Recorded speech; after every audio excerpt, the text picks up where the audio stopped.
Welcome to Celebrity Investing, your go-to source for insights, tips, and updates on navigating the exciting landscape of personal and global finance. Please like, share, and subscribe for more exclusive content. Welcome back to Part 2. In this section, we'll dive deeper into the risks coal companies face, including stranded assets, regulatory pressure, and financing challenges, plus smarter alternatives for investors. Coal does not disappear overnight. Governments use step-by-step plans that slowly squeeze out coal and favor cleaner options instead. What it means when a region decides to phase out coal. A coal phase-out is a schedule to stop using coal for power, heating, or industry by a target year. Common dates are 2030 or 2035 for rich countries. The idea is simple. Use less coal every year until it hits zero. To make this happen, governments often close old coal power plants or set firm closure dates. They cancel plans for new coal plants or new mines. They limit new permits or shorten licenses for existing mines. Many EU countries, the UK, and some US states already have clear coal exit dates. Parts of Canada and Australia are also tightening coal rules. Some Asian regions are not phasing coal out fully yet, but they are placing limits on new projects. When coal power plants close in a region, local coal mines lose their main customers. They may try to sell to export markets, but that is not always easy or cheap. As regional demand falls, mines face lower sales volumes, lower prices in local markets, and higher costs per ton as volumes drop. All of that hits revenue and profits. Many mines end up closing earlier than planned, even if there is still coal in the ground. Policies, carbon prices, and climate rules that squeeze coal profits. Coal is also hit from the cost side. New climate and pollution rules raise expenses for both miners and the power plants that buy from them. Some key examples include carbon taxes or carbon prices that charge companies for each ton of carbon dioxide they emit.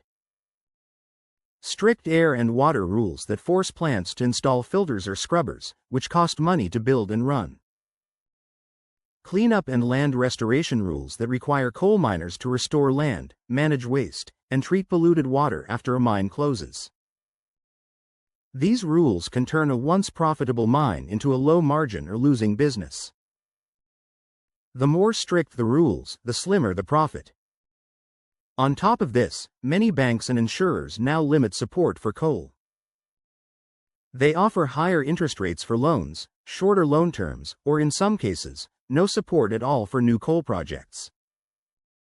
Higher financing and insurance costs eat into returns and make it hard to fund new mines or keep old ones running. How fast growth in clean energy cuts long-term demand for coal. Coal is also losing its place on the grid. Wind, solar, batteries, and in some cases gas, are taking over. In many phase-out regions, renewables get help in the form of tax credits, grants, and priority access to the grid. As costs for wind and solar have fallen, utilities and factories often switch away from coal because clean energy is cheaper over the full life of a project. Once a wind farm or solar park is built, the fuel cost is essentially zero. For investors, the picture is clear. Even if coal prices spike for a short time, long-term demand in regions with strong phase-out plans is shrinking. Fewer future customers mean the value of coal reserves drops, mine lives get shorter, and coal mining stocks in these places carry big long-term risk. Short bursts of good news struggle to offset that trend. Why coal mining companies in phase-out regions may be investments to avoid in 2025. All these trends show up directly in investment risk. Not all coal regions are equal, but companies that depend on markets with clear phase-out plans face a tough road. Stranded assets when coal mines and reserves lose value before they're used. Investors often hear the term stranded assets. In simple terms, A stranded asset is something a company owns that loses value because the world changes around it. For coal miners, that usually means mines that must close earlier than planned and coal reserves that will never be dug up or sold. On a balance sheet, those reserves and mines are listed as assets. Analysts and investors often value coal stocks based on how much coal they can sell over time. If governments speed up phase-out plans or demand falls faster than expected, a large chunk of those reserves becomes stranded.